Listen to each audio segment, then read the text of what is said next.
খবর শুনছেন কলকাতা সংবাদ থেকে। প্রতিদিনের মতো আজকেও চলে এসেছি বাছাই করা 20টি তাজা খবর নিয়ে। শুরুতেই হেডলাইন।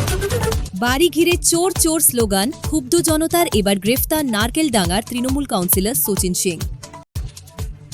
মমতার ধর্নায় ৭৭-এ হাজির মাত্র ৬ বিধায়ক। তৃণমূলের করুণ অবস্থায় শুভেন্দুর খোঁচা ফলতার মতো। ভাঙছে দলবিরোধী তকমা বাঁচাতে বিধানসভায় চিঠি হাতে কুণাল অসীমা জমাই নিলেন না সচিব। ছড়াচ্ছে ইবোলা ভাইরাস, নজরে আফ্রিকা ফেরতোরা। দমদম বিমানবন্দরে জারি বিশেষ সতর্কতা। ৫০ তৃণমূল বিধায়ককে নিয়ে স্পিকারের কাছে ঋতব্রত। তাপসের পোস্ট ঘিরে তীব্র জল্পনা। কাঁটাতার পেরিয়ে বিয়ে করে ভারতে সংসার, বাংলাদেশিকে হোল্ডিং সেন্টারে পাঠালো পুলিশ। জীবনতলায় অস্ত্রভাণ্ডার, শওকত মোল্লা ঘনিষ্ঠ তৃণমূল নেতার বাড়িতে মিলল বিপুল কার্তুজ। তৃতীয় পক্ষের হস্তক্ষেপ মানব না, লিপুলেক বিতর্কে নেপালে প্রধানমন্ত্রী বলেন্দ্রকে কড়া বার্তা ভারতের। মসনদে শিবকুমার, তবুও মুখ্যমন্ত্রীর বাসভবন ছাড়ছেন না সিদ্দা। কর্ণাটকে কোন্দল লুকোতে পারছে না কংগ্রেস।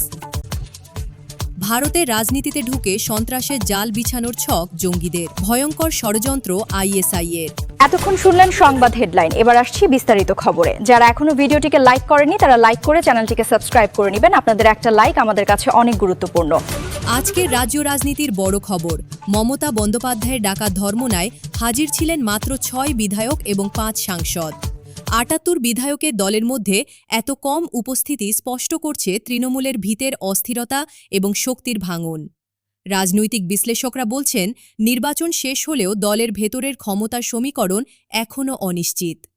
মমতা বন্দ্যোপাধ্যায় ধর্মনায় যোগ দিয়ে বলেন, আমি দুর্দিনে আছি, বিজেপি ছাড়া সব রাজনৈতিক দলের সঙ্গে আমার সুসম্পর্ক আছে। তবে বিজেপির যারা দলের ভাঙার চেষ্টা করছেন তাদের বিষয়ে সতর্ক থেকেছি।